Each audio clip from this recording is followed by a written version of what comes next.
ভোর হতেই বেলতলা বাজারে একের পর এক ঝুড়ি ভরে নামানো হয় কাঁচা আম। দরদাম, হাঁকডাক আর ব্যস্ততায় ভরে ওঠে পুরো এলাকা। দেখতে ব্যবসায়ীদের সুখের মৌসুম মনে হলেও এই ভিড়ের মাঝে রয়েছে হতাশা, যেখানে দাম ক্রেতা থাকলেও কৃষকের মুখে নেই হাসি।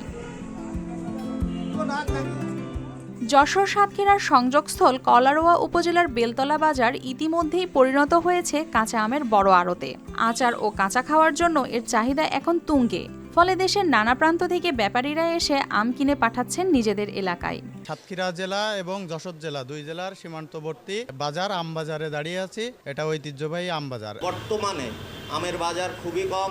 কাঁচা যে আচারের আমগুলো বিক্রি হচ্ছে এগুলো গত বছরের তুলনায় অনেক দাম কম। আম চাষিদের মতে জ্বালানি তেলের সংকটের কারণে দূর দূরান্তের আম পাঠাতে না পেরে বাধ্য হয়ে কম দামে বিক্রি করতে হচ্ছে, যা তাদের জন্য হয়ে দাঁড়িয়েছে হতাশার কারণ। সঠিক পাওয়া যাচ্ছে না, তেলের কারণে গাড়ির সমস্যা হচ্ছে, তো এই কারণে কাঁচামাল পাঠিতে কিনতে যাচ্ছে না, গাড়ি ঠিক মতন পৌঁছাচ্ছে না। এছাড়া তারা আরও জানান, সাতক্ষীরার জনপ্রিয় হিমসাগর আম ভৌগোলিক কারণে অন্যান্য অঞ্চলের তুলনায় আগেই বাজারে আসে। তবে চলতি বছরে সরকারের পক্ষ থেকে আম ক্যালেন্ডার এখনও না আসায় অনিশ্চয়তায় রয়েছেন তারা। তাদের আশঙ্কা, সঠিক সময়ে পদক্ষেপ না নিলে গাছে থাকা আমও নষ্ট হতে পারে। ইফাদ রোশো এক্সপার্ট মিক্সে আছে সবচেয়ে বেশি মশলার সংমিশ্রণ। ইফাদ রোশো এক্সপার্ট মিক্স মশলা। আশা করছি সামনে আমাদের সাতক্ষীরা, শুধু সাতক্ষীরা না, সারা বাংলাদেশের ভিতরে হিমসাগর আমটা আমাদের বিখ্যাত নামে পরিচিত। তো এই আমটা আমরা যাতে অতি সময়ের ভিতরে যেন ডেটটা আমরা পাই এবং এই বাজার সঠিক সম্পূর্ণভাবে যেন চলতে পারে, সেটা আমরা দাবি করছি। অন্যদিকে পাইকারদের মতে, আমের বড় আড়ত হওয়া সত্ত্বেও বেলতলা বাজারে স্যানিটেশন ব্যবস্থা, থাকা খাওয়ার সুবিধা না থাকায় নানা ধরনের ভোগান্তির শিকার হচ্ছেন তারা। আড়তগুলো চিটাগাং, আমি কিন্তু সাতক্ষীরা বিশেষ করে আসছি ঘুরে ফেরার জন্য, আড়তদারের সাথে দেখা করার জন্য, ব্যাপারীর সাথে দেখা করার জন্য। এখান থেকে সাতক্ষীরাতে কিছু আম যাবে, থাকার জায়গা, হোটেল, ভালো হোটেল নাই, এখানে একটা ভালো হোটেল নির্মাণ করে দিলে আমাদের জন্য ভালো হবে। তবে এই বাজার ঘিরে তৈরি হয়েছে মৌসুমি কর্মসংস্থান। পড়াশোনার পাশাপাশি অনেকেই কাজ করে পরিবারকে করছে আর্থিকভাবে সাহায্য।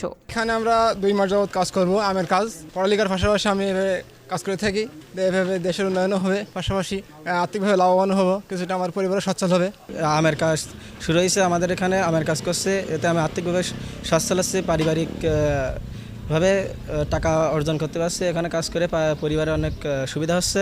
কৃষক ও ব্যবসায়ীদের এসব সমস্যার বিষয়টি ঊর্ধ্বতন কর্তৃপক্ষকে জানিয়ে সমাধানে নেওয়া হবে প্রয়োজনীয় উদ্যোগ, জানিয়েছেন এ কর্মকর্তা। যেহেতু অনেক বড় একটি আমের বাজার এখানে, সেহেতু যারা এখানে ব্যবসায়ী রয়েছেন তাদের বিশ্রাম বা তাদের অফিসিয়াল কার্যক্রম, কাগজপত্রের কার্যক্রম পরিচালনা, পাশাপাশি তাদের যদি একটু স্বাস্থ্যসম্মত স্যানিটেশনের ব্যবস্থা করা যায়, এই ধরনের কথা মাথায় চিন্তা রেখে যদি ওখানে একটি ভবন বা একটি শেড অস্থায়ী বা স্থায়ীভাবে যদি করা যায়, তাহলে দেখা যাবে কি যে এই বাজারটি আরও সুসংগত উপায়ে এবং আরও সুশৃঙ্খলভাবে এই বাজারটি পরিচালনা করা সম্ভব হবে।